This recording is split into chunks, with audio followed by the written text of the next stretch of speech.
A very good afternoon, class. So in this class, we are going to discuss about new chapter that is balance of payment. Okay. So what is balance of payment? इसको start करेंगे. मैंने आपके सामने अपने notes जो है वो open कर दिए हैं. ये आपके 12th क्लास के लिए भी है मैक्रो इकोनॉमिक्स में, और जो ये बैचलर्स डिग्री है उनके लिए भी ये जो टॉपिक है वो इम्पोर्टेंट है, right? So the first point, that is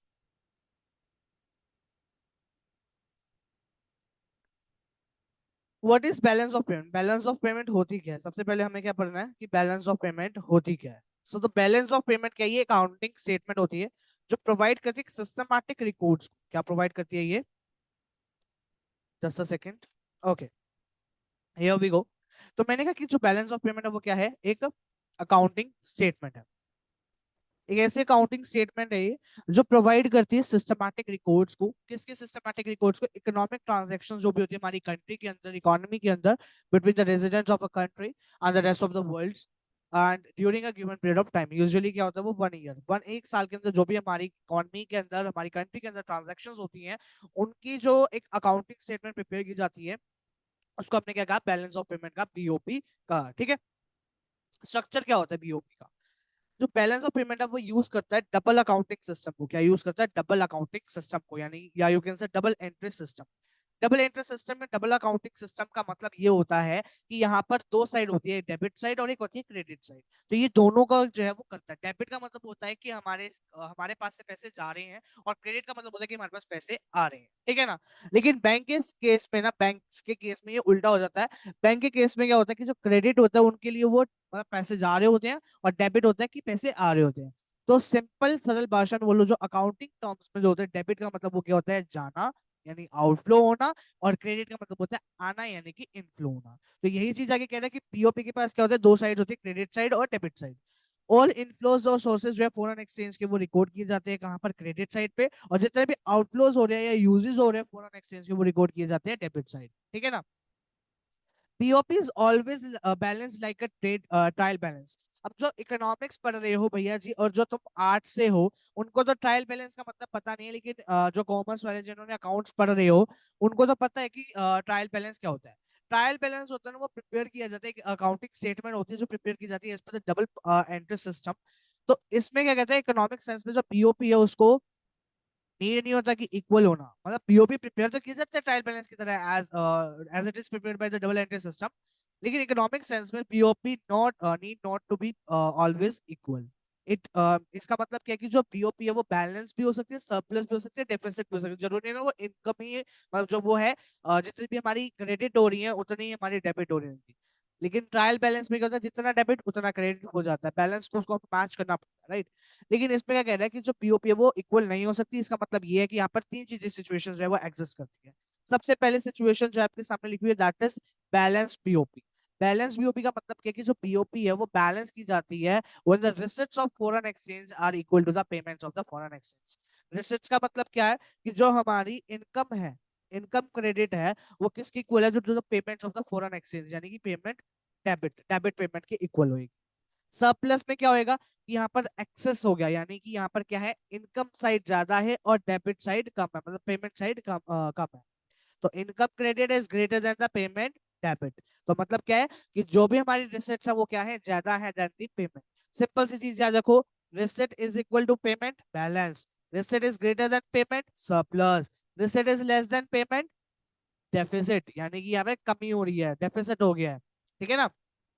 then we have economic transactions. क्या होती है इकोनॉमिक ट्रांजैक्शंस? वो ट्रांजैक्शंस होती है जो इन्वॉल्व करती है ऑनरशिप ऑफ गुड्स को, सर्विसेज को, मनी को और एसेट्स को। इसको हमने कैटेगराइज किया। इकोनॉमिक ट्रांजैक्शंस जो भी हमारी ट्रांजैक्शंस हो रही है डे टू डे लाइफ में, जैसे कि हम ऑनरशिप ले रहे हैं, गुड्स खरीद रहे हैं या सर्विसेज प्रोवाइड कर रहे हैं, मनी की होगी, एसेट्स की होगी, तो इनको हमने क्लासिफाई करा है। कितने पार्ट्स में? 5 पार्ट्स में क्लासिफाई किए। The number 1 is visible items. Visible items वो होती है जो हमें विजिबल है, जैसे कि फिजिकल गुड्स हो गए, मर्केंटाइज हो गए, मर्जेंटाइज हो गए, जो कि एक्सपोर्ट और इंपोर्ट किए जाते हैं। तो ये मेड होते हैं सब मैटर और मटेरियल के, जो कि सीन किए जा सकते हैं, देखे जा सकते हैं, टच किए जा सकते हैं, मेजर किए जा सकते हैं। विजिबल मतलब क्या? जो देखे जा सकते हैं। फॉर एग्जाम्पल मेरे पास ये वॉच है, तो मैं इसको विजिबल आई आइटम, मैं फिजिकल गुड है, मर्केंटाइज होगी, जैसे ये क्लॉथ हो गया आपकी, कुछ भी होगी जो इसको हम एक्सपोर्ट और इम्पोर्ट कर सकते हैं। आईफोन्स होते हैं जो एक्सपोर्ट की जाती हैं दुबई वगैरह से या फिर कहीं से भी, तो वो हो गया। तो ये जो मूवमेंट होती है ये आइटम्स की ओपन होती है और वेरीफाई की जाती है कस्टम ऑफिशियल्स, ठीक है ना। इनविजिबल आइटम्स जैसे कि शिपिंग हो गई, बैंकिंग हो गई, इंश्योरेंस होगी, ट्रांसपोर्टेशन हो गया, टीचिंग और कंसल्टेंसी हो गया। तो ये जो गिवन और रिसीव होते हैं can not be seen, felt, touch और मेजर्ड। अब भैया देखो, शिपिंग है, क्या शिपिंग को आप मेजर कर सकते हो? क्या देख सकते हो शिपिंग हो रही है? शिपिंग को देख सकते हो क्या? मतलब वो तो पता है कि यहाँ से वहां जा रही है, ठीक है, लेकिन शिपिंग की प्रोसेस को तो नहीं देख सकते। बैंकिंग, बैंकिंग सिस्टम कैसे काम करता है, क्या आप उसको टच कर सकते हो? भाई यहाँ से मैंने पेमेंट करी, मैंने कहा मैं यहाँ पे बैठा हूँ, मान लो रोहतक में बैठा हूँ और मैंने चंडीगढ़ पेमेंट करनी है, तो मैंने यहाँ से बैठे बैठे वहां पे पेमेंट कर दी, तो क्या हुआ यहाँ पर? बैंकिंग सिस्टम काम किया, ऑनलाइन ट्रांजैक्शन हुई, इंटरनेट हुआ। क्या आप इंटरनेट को देख सकते हो? ऐसी बैंकिंग सिस्टम को आप देख सकते हो कि कैसे ट्रांजैक्शन कर रहा है वो, कैसे नहीं कर रहा। ऐसे ही इंश्योरेंस होता है, ऐसी ट्रांसपोर्टेशन होता है, टीचिंग भी यही एक तरह से मेथड है कि जिसको आप टीच वो नहीं कर सकते, मेजर नहीं कर सकते। सीन देख सकते हो कि कैसे पढ़ाया जा रहा है, लेकिन क्या आप उसको टच कर सकते हो, फील कर सकते हो? नहीं ना। ऐसे ही आता है फिर अगला हमारा point, that is investment income.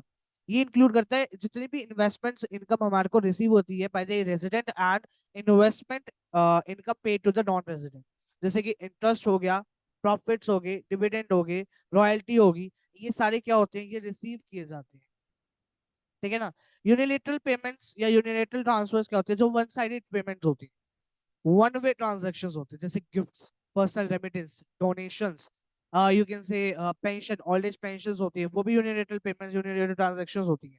अब ये कोई इन्वॉल्व नहीं करती क्लेम फॉर द रीपेमेंट, तो इनको हमने क्या कहा कि इनको हम ये भी कह सकते हैं अनरिक्वायर्ड ट्रांजैक्शंस भी कहते हैं, ठीक है। फिर आई कैपिटल ट्रांजैक्शंस। कैपिटल ट्रांजैक्शंस कहते हैं वो ट्रांजैक्शंस जो कोज करती है change in the asset and the liability of a resident of a country. इसमें क्या होता है, यहाँ पे कैपिटल रिसिट्स को इंक्लूड करते हैं, जैसे कि sale of assets, borrowing, capital payments. मतलब दो चीजें इंक्लूड करते हैं, capital receipts and capital payment. Capital receipts जैसे कि सेल और सेल ऑफ एसेट्स होगी, बोरोइंग्स होगी, और कैपिटल पेमेंट्स में जैसे लैंडिंग हो गया या परचेज ऑफ एसेट हो, ठीक है। अब बात जाती है कंपोनेंट्स ऑफ पीओपी की। तो कंपोनेंट्स ऑफ पीओपी क्या वो हम करेंगे नेक्स्ट क्लास के अंदर। तब तक के लिए bye bye, thanks for watching this video everybody.